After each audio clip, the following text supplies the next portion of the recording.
Bonjour à tous et bienvenue dans Contact. Aujourd'hui, on va vous faire découvrir le quotidien de collecteur de déchets. Un métier indispensable, mais qu'on connaît finalement très peu. Quels sont leurs horaires, leurs contraintes ou encore les rencontres qu'ils peuvent faire sur le terrain. Vu ma vie de collecteur de déchets, c'est tout de suite dans Contact.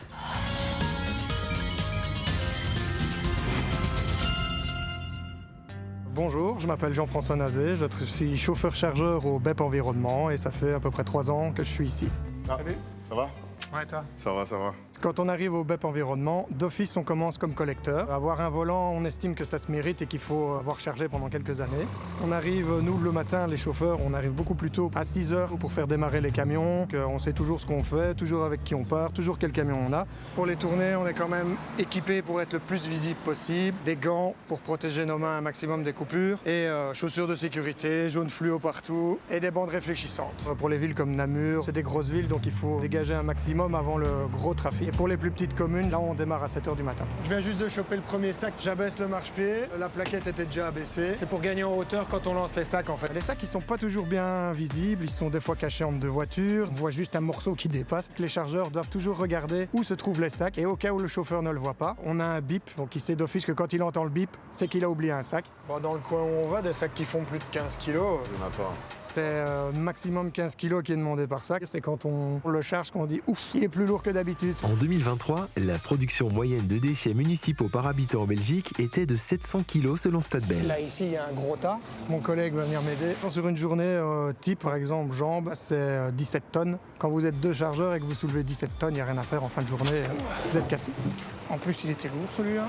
Les objets à éviter à mettre dans un sac poubelle, moi je dirais les objets tranchants, tout ce qui est morceaux de verre, ça nous évite pas mal de blessures, et tout ce qui est piles et batteries, petits électroménagers et appareils aérosols, parce que ça peut causer des incendies et des petites explosions. Mon collègue est obligé de s'arrêter.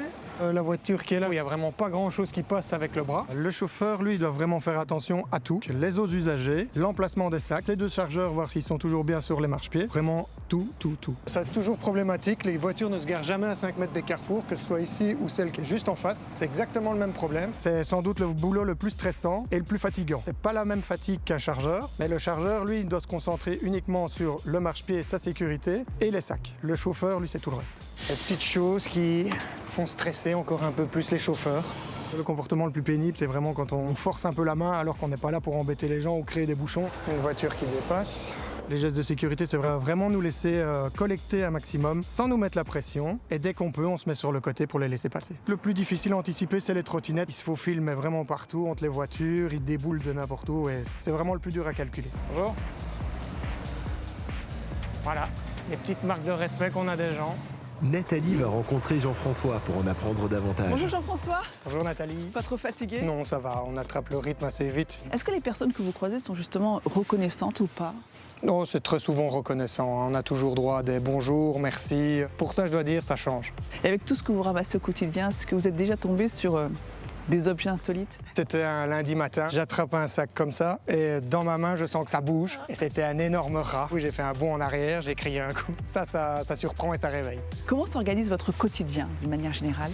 Comme on commence tôt, l'avantage aussi qu'il y a dans ce métier, c'est qu'on termine super tôt et du coup, on est beaucoup plus cool, soit pour aller faire des courses, pour aller chercher les enfants à l'école. Et le fait de commencer très tôt le matin, c'est mieux pour le trafic routier? Moins de trafic et du coup, moins de risques d'accident. C'est vrai que c'est beaucoup mieux comme ça. Avant de terminer sa tournée, Jean-François souhaite faire passer un dernier message.